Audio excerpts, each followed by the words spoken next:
Olá. A luta pela recuperação do setor de petróleo e gás em Sergipe é essencial para a retomada do desenvolvimento econômico e para a garantia de mais oportunidades de emprego e renda para a população. A necessidade de se investir em educação para qualificar a mão de obra. Sobre esses e outros temas, vamos conversar com o senador Laércio Oliveira, do PP.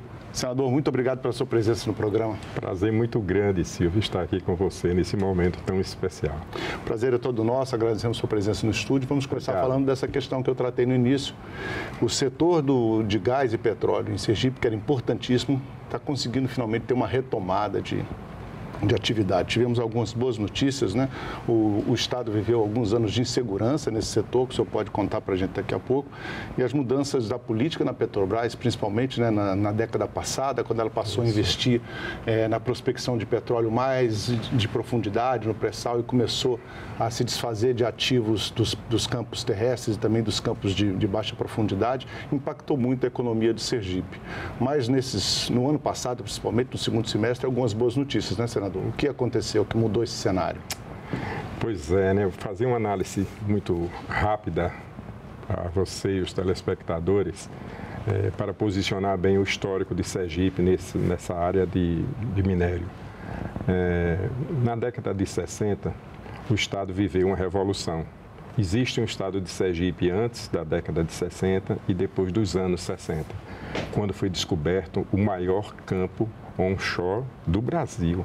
E ainda é o maior campo onshore do Brasil, é o Polo de Carmópolis. Uma região que a gente chama do Vale do Cotinguiba, fica mais ou menos a 60 quilômetros lá da capital, Aracaju. Nessa explosão, a cidade se transformou, o Estado se transformou. Os investimentos começaram a chegar de uma forma muito célere e o Estado de Sergipe passou a viver um momento novo. Com o passar do tempo, a gente sabe que o petróleo é um mineral finito. As plataformas, mais de 20 na costa do estado de Sergipe, foram diminuindo a sua produção, da mesma forma que aconteceu com o campo de Carmópolis. Então, nós vivemos uma decadência com referência à área do petróleo. Felizmente, nós fizemos novas descobertas há uns 4 anos atrás e o estado vive um novo momento, numa capacidade de produção extraordinária, com a expectativa de produzir 200 mil barris de petróleo por dia e de também produzir 20 milhões de metros cúbicos de gás por dia. Então, é um momento novo, essa descoberta já vem sendo, os testes já começaram e a gente tem uma perspectiva de, nos próximos 4 anos, a gente retomar, começar a exploração de fato. E aí o Estado volta a viver, com referência à política de petróleo e gás, volta a viver um momento muito novo, com perspectivas de geração de emprego enormes. Aliás, a gente passa a praticar a melhor política social que existe, que é a política do emprego, né? Verdade. Na eleição que participei agora, eu fui... o meu slogan era o senador do emprego, porque a minha origem, eu comecei fazendo exatamente... Meu setor, eu sou do setor de serviços, a minha área sempre foi geração de empregos e carrego comigo sempre essa marca de ser o político que mais gera emprego no Estado. E isso me coloca numa posição muito confortável, mas também de muita responsabilidade, porque eu preciso trabalhar, fazer uma política que promova exatamente essa política social que para mim é a mais importante de todas.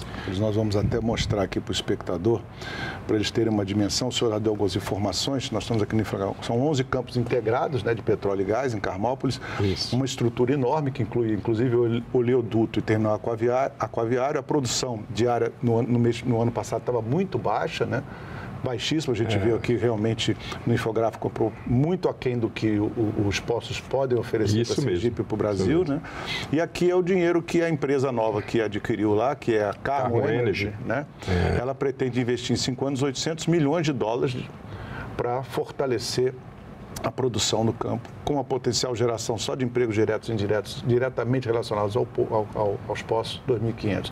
Mas isso, para a indústria do Estado, representa muito mais do que isso, né? A atração de novas indústrias em função da retomada do petróleo e gás em Sergipe é muito importante, né? Sim, somente fazendo um comparativo hoje, antes da Carmo Energy, mais ou menos 400 trabalhadores envolvidos na política de petróleo. A expectativa na produção máxima deles, com esses investimentos todos, é de 2.500 funcionários a 3.500 funcionários. A produção salta, quase que triplica, ou seja, é uma empresa especializada em trabalhar em poços maduros. Só nessa região, nesse polo de Carmópolis, existem mais de 1.000 poços de petróleo. Os cavalos mecânicos parecem uma ciranda. Você, à vista de longe, quando esses poços estão em plena produção, é até bonito de se ver aqueles cavalos mecânicos, como a gente chama, produzindo aí, trazendo o petróleo, né? Extraindo o petróleo para os tanques e aí sim mandando para a refinaria. Então é uma riqueza extraordinária que a gente vive esse novo momento de retomada da questão do petróleo no nosso estado. Sergipe tem muita coisa boa. E uma oportunidade única para reduzir as desigualdades, né? Como o senhor disse, com a melhor política de emprego que tem, que é a carteira assinada, a oportunidade de emprego, com esse setor se fortalecendo, a chance de Sergipe reduzir as suas desigualdades e seus problemas sociais é bastante grande, né, senhor? Não tenha dúvida, tem um alcance extraordinário, não só através da Carmo Energy, mas quando ela chega e promove os investimentos e ressuscita praticamente os poços no entorno dela, esse polo, ele alcança mais ou menos 8 municípios. E toda essa região passa a ser beneficiada com oportunidades de emprego. A micro e pequena empresa trabalha fortemente porque é a pousada, é o restaurante, é o posto de gasolina, é a lanchonete, enfim, tem uma cadeia que se instala nesse entorno para promover exatamente esse bem-estar para a sociedade como um todo. Tivemos no ano passado também uma outra notícia que animou a economia sergipana, que foi a compra da usina termoelétrica do Porto de Sergipe, né? 1,3 bilhão de dólares por uma empresa Eneva, né? Eneva. Essa usina é uma das maiores da América Latina, né? Uma usina termoelétrica muito grande e mais novos investimentos para o setor produtivo de Sergipe. O mercado de trabalho está preparado, o mercado de trabalho sergipano, o trabalhador sergipano está preparado, está qualificado para esses próximos anos aí esperamos de fartura para o Estado? A gente tem trabalhado muito nesse contexto. Uma informação muito interessante, essa térmica, ela sozinha tem condição de abastecer 30% do Nordeste brasileiro. Veja a potência que é essa térmica. No entorno dessa térmica já temos o porto, que está ali pertinho, podemos falar sobre ele também, mas temos novos negócios que começam a surgir, a região toda começa a se valorizar. Essa térmica já existe, já funciona, agora foi adquirida pela Eneva, como você falou, e é um projeto hoje consolidado no estado a serviço do Nordeste do Brasil como um todo, pelo potencial que tem. É a maior térmica da América Latina. O senhor mencionou aí, né, a sua preocupação com o emprego, e o senhor sempre investiu e apostou muito na educação profissional, né? Tem uma informação interessante que quando o senhor esteve à frente da FEComércio em Sergipe, 1% da população do estado fez algum curso de qualificação durante esse período. Nas salas de aula do SENAC. Isso é um orgulho que eu tenho, viu, Silvio? Trabalhar para oferecer à população as condições de buscar a sua qualificação, porque sem qualificação não há emprego.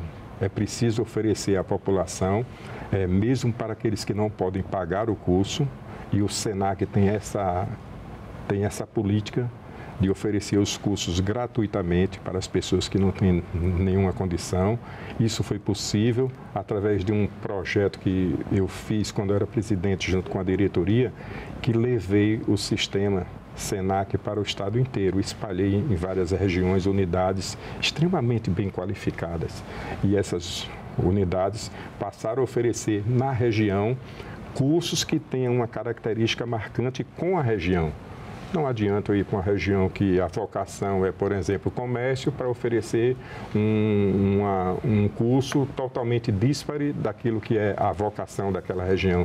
Então, a gente sintonizou muito bem essa necessidade e a gente conseguiu qualificar, para você ter uma ideia, 1% da população do estado passaram pelas salas de aula do SENAC. Eu sou muito feliz por essa oportunidade que tive de poder realizar isso em favor da população do estado. Quando a gente estava conversando aqui sobre a termoelétrica, o senhor mencionou a questão do Porto de Sergipe. E qualquer pessoa sabe que um estado que quer ter um crescimento econômico expressivo, que quer se fortalecer, precisa investir em infraestrutura e, evidentemente, um porto é um dos gargalos, né? No caso específico de Sergipe, o porto, que a gente tem até umas imagens para mostrar aqui para o pessoal, ele precisa de muitas melhorias, né? Um porto ainda acanhado, que dificulta muito para Sergipe se tornar uma potência econômica. Existem planos para isso? Existe. E a concepção dele inicialmente era para servir a Petrobras, porque foi um porto construído pela Petrobras. Depois, com a modernização, a gente precisa de um porto que tenha uma outra vocação. E, infelizmente, isso não aconteceu ainda. Como você disse, Silvio, o Porto de Sergipe hoje é um gargalo para o desenvolvimento do Estado. Nós estamos em uma região extremamente privilegiada.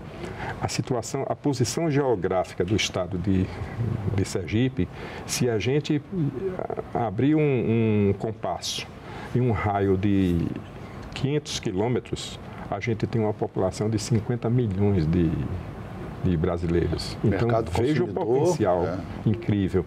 A gente alcança, nesse eixo, uma região chamada Matopiba, que é...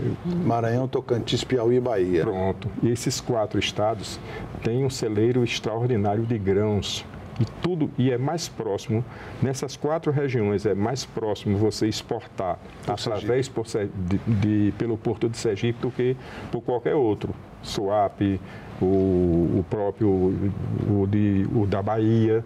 Você pode, é muito mais perto e muito mais fácil você exportar por Sergipe, mas a gente precisa preparar o porto para isso. E o porto significa riqueza, né? Onde existe um porto, existe riqueza, existe desenvolvimento, e a gente trabalha nessa expectativa de modernizar o porto. Já começamos a fazer isso. A semana passada eu participei de uma visita lá e estava acontecendo um embarque de 30 mil toneladas de milho. A nossa região, o nosso estado é um grande produtor de milho. E isso alegrou bastante o campo, na perspectiva que existe um mercado consumidor, que existe um canal de escoamento, existe um modal que se aperfeiçoa a cada dia para poder fazer com que as coisas aconteçam, a economia funcione muito bem e passe a produzir todos os benefícios que uma riqueza traz para a sociedade como um todo. O senhor vem, senador, o senhor vem de 3 mandatos como deputado federal, não é isso? Isso mesmo. Então o senhor já vai para o seu 13º ano no Congresso, né? Isso. E o senhor tem trabalhado durante esse período todo na defesa dos interesses de Sergipe, evidentemente, do povo sergipano, também do povo brasileiro. E um dos trabalhos que o senhor fez muito foi conseguir a conclusão do terminal pesqueiro de Aracaju. Para dar, inclusive defendendo junto ao governo federal, que seja dada prioridade nas políticas e nos projetos de concessões, né, para a exploração desse terminal pesqueiro, para o caso de Aracaju. Qual seria o alcance social dessa obra, né, dessa medida, e em que pé que está essa gestão com o governo federal em relação ao terminal pesqueiro? O terminal pesqueiro é uma necessidade de saúde pública para o nosso estado. Além disso, Sergipe tem uma vocação para a pesca e não explora essa vocação. A pesca não faz parte da renda do Estado, da arrecadação do Estado, porque a pesca sempre foi vista como algo artesanal. A pesca como um meio de vender ali a vizinhança, ou como subsistência mesmo.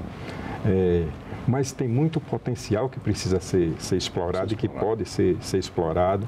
Dizem que os maiores e melhores cardumes de atum que adentram ao país passa pela nossa costa. É onde ele se aproxima mais da terra, é no nosso estado. E a gente já tem informações de indústrias pesqueiras do Brasil e do mundo vêm pescar exatamente na costa de Sergipe, e pega essa produção toda e leva, e nada acontece com o nosso estado. Então, a gente precisa profissionalizar. E nós temos todas as condições. A partir daí, a gente começou a descobrir, a gente precisa avançar em Sergipe para o turismo. E a pesca esportiva, Sergipe tem todas as condições de receber essa atividade como turismo até, porque na linguagem do pessoal da pesca, o quinto maior campo visgueiro para a pesca está exatamente no estado de Sergipe. A gente não explora isso. Não explora. Então, nós temos um estado com 22 mil quilômetros quadrados, nós temos 5 bacias hidrográficas. Imagina como você pode desenvolver a pesca. A cassinicultura já é desenvolvida no estado, avança bastante, mas a gente pode avançar muito na criação de tilápia e de outros peixes, para que a gente faça com que a economia cresça muito e que a gente consiga atender olhando para a vocação de cada região. Imagina só, 22 mil quilômetros quadrados, 5 bacias hidrográficas, imagina a produção que você pode desenvolver por onde vai o rio ou o braço do rio. Então, tem muita coisa boa para ser feita, tem muita coisa boa para acontecer por lá. E na questão da pesca esportiva, esse turismo é um turismo qualificado. Muito qualificado, né? É um turista que vai ali, vai para Sergipe e vai gastar dinheiro. Pois é. Isso é uma grande vantagem. Vamos falar de geração de emprego, senador, que, como o senhor já mencionou, é uma das coisas que o senhor mais gosta de trabalhar. Nos seus primeiros 12 anos aqui no Congresso, o senhor defendeu diversos projetos que viraram lei com o objetivo de melhorar o ambiente de negócios e facilitar a geração de empregos no país, por exemplo, reforma trabalhista, que, inclusive com a questão do trabalho intermitente, e o marco legal de petróleo e gás, que o senhor foi, inclusive, como já citamos, né, um dos defensores e até relator, se não me falha a memória. Foi relator, né? Da lei do gás. Da lei do gás, né? Essa, evidentemente, com foco na reindustrialização do Estado. Aqui no Senado, uma das suas prioridades, o senhor já anunciou, é fazer uma reforma tributária pró-emprego. Então, que tipo de reforma tributária o senhor defende que vai trazer benefícios para o Brasil e para Sergipe? E de que forma essa coisa vai acontecer, esse pró-emprego? A gente não pode pensar em reforma tributária se ela não tiver o viés do emprego. Se a gente não oferecer ao Brasil as condições para que essa mudança necessária na política tributária do país, se não tiver o viés para o emprego, nós não fizemos nada. Começou e vai avançar muito e vai aquecer bastante a discussão e o debate, que é saudável e sadio, para que a gente tenha uma reforma tributária que, de fato, ela seja simples, aplicável em todas as áreas, no comércio, na indústria, no serviço, no turismo, no agronegócio, onde quer que seja. A gente precisa cuidar disso, é uma necessidade que o país tem, é uma necessidade. Agora, o viés principal é oferecer um ambiente confortável para que a geração de emprego a partir da reforma tributária seja ampliada. Se a gente não conseguir fazer isso, nós estaremos falhando com a sociedade brasileira. E acho que a gente não tem mais espaço para falhar. A vida do empreendedor no Brasil é difícil, tá? Muito difícil, muito difícil. Tem um ditado popular que diz, né, que acorda todo dia certo de que ou mata o leão ou o leão destrói a vida dele, né? Então, empreender é muito difícil. Falamos de carga tributária aqui, é um emaranhado de leis que precisam ser cumpridas. Tem a burocracia. Pois é, uma cultura. A reforma trabalhista ajudou bastante, quebrou o gesso que a CLT, que protegia a CLT, trouxe uma relação mais dinâmica entre as partes. Eu fui relator da lei da terceirização, por exemplo, libertou o emprego para um ambiente muito mais dinâmico, onde as relações se estabeleciam diretamente entre empregado e empregador, sem a necessidade do controle rígido dos sindicatos. Por exemplo, os bons e os verdadeiros sindicatos sobreviveram, estão aí e felizmente estão aí e cumprem o seu papel. Mas mudou muita coisa de lá para cá. Mas muita coisa precisa ser feita, né? Vai se modernizando as relações do trabalho a cada dia que passa e a gente precisa estar em sintonia com isso. Senador, vamos falar do canal de Xingó. Esse assunto é bom, né? O senhor esteve presente há 1 ano e meio no lançamento lá das obras do canal de Xingó. Foi. Inclusive, na época, o ministro do Desenvolvimento Regional era o Rogério Marinho, que hoje é seu colega aqui no Senado. Pois é. Né? Ele se elegeu também como senhor pelo ano passado. É um sonho muito antigo do sertanejo sergipano ter essa água como é que vai se dar essa obra, como é que está o andamento, como é que vai ser o benefício dela. Nós temos um infográfico aqui que nós vamos mostrar para os espectadores, água para 2 milhões de pessoas, né, senador? Então, o custo estimado inicialmente 607 milhões, 50 quilômetros de extensão, o canal de Xingó, vai beneficiar a Bahia e Sergipe. 2 municípios na Bahia e os outros municípios no estado de Sergipe. E a água vem do São Francisco via a hidrelétrica de Paulo Afonso. Canal de Xingó, como é que está a situação da obra? Pois é, os 50 quilômetros que você falou aí, apresentou para os telespectadores, é a primeira etapa. É daquilo que vai ser licitado no primeiro momento. Nesse primeiro 50 quilômetros tem um túnel, que é o mais difícil da obra. A obra ao todo custa 2 bilhões e a gente precisa, no estado da Bahia, a extensão do canal é 110 quilômetros e os outros 200 quilômetros ficam no estado e os outros 120 quilômetros ficam dentro do estado de Sergipe. Para nós, sergipanos, é a segunda redenção do estado. A primeira foi o petróleo. A segunda é o canal de Xingó, porque adentra em uma região que tem muita carência de água e que tem um potencial incrível de produção de leite e derivados. Incrível isso, né? Além de toda a agricultura que margeará esse canal, a gente ainda tem uma maravilha que é assistir aquela produção leiteira numa condição sendo produzido num ambiente de tanta dificuldade que muitas vezes a bebida, a água para os animais precisa ser transportada em carro-pipa, porque não tem uma fonte, não tem um ponto de coleta dessa água. O canal de Xingó vai suprir essa necessidade. É por isso que os sergipanos reconhecem o canal de Xingó é a segunda redenção que Sergipe vai passar a viver. Então, uma região que é isolada, que sofre com a problemática da seca, vai deixar de existir a partir do momento que as águas começarem a descer, porque todo o canal será abastecido pelo Rio São Francisco por gravidade. Não tem o problema do custo da energia elétrica para bombear água. Para bombear água. É uma maravilha. Para subir, né? A água vai só descendo, né? Só descendo. Isso é bom demais. E só para esclarecer, como o senhor já mencionou, esses dados aqui de 50 quilômetros, 607 milhões, é a primeira etapa da obra. Exatamente. A gente sabe que a obra é bem maior, mas essa foi o lançamento, foi esse. Isso mesmo. Então, a gente foi exatamente a cerca informação de está correta.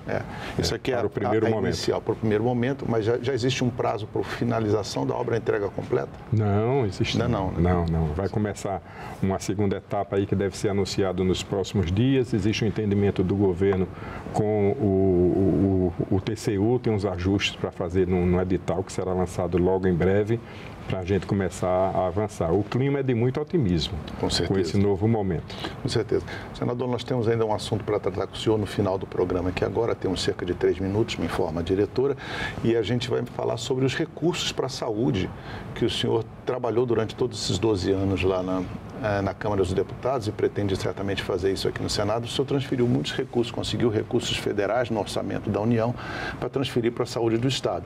Essa iniciativa é especialmente importante porque a gente sabe que nós saímos recentemente de uma pandemia e todo o sistema de saúde do Brasil foi muito desafiado nesse sentido. Como é que foi o trabalho do senhor lá em Sergipe? Que prioridades o senhor deu nessa alocação de recursos por meio das emendas? Primeiro, ser justo com todos. Independente de quando você trata de saúde, a questão do apoio político, do aliado político, do prefeito que pertence ao meu partido, isso precisa ser deixado de lado. Não pode existir ideologia política quando o assunto é saúde. Então, você tem que partilhar os recursos para todos. Aquilo que chegou para ser oferecido ao meu Estado, através do gabinete do deputado Laércio Oliveira, foi distribuído olhando exatamente a necessidade de cada região. Saindo daquele momento tão difícil, a gente conseguiu, felizmente, Deus ajudou muito, e eu fui buscar os recursos necessários para oferecer à população e deu certo.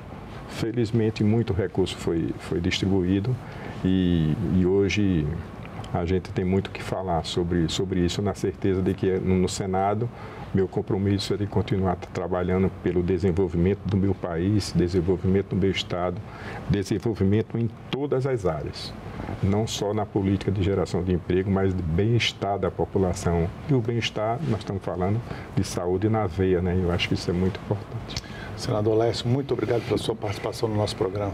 Silvio, é um prazer muito grande estar aqui. Agradeço à TV Senado por essa oportunidade. Participar do seu programa é sempre um crescimento político. Da próxima vez nós vamos falar sobre fertilizantes. Sim, Sergipe é um polo de fertilizantes pronto para servir ao país e nós vamos tocar nesse assunto em breve. Eu agradeço a sua presença e o senhor está convidado para vir novamente. Tá bom, Silvio. Muito obrigado. E eu agradeço a você também que nos acompanhou até agora. Lembrando que esse programa já está disponível para você rever ou compartilhar no nosso site senado.leg.br/TV, pelo nosso canal do YouTube ou em podcast nas principais plataformas de áudio.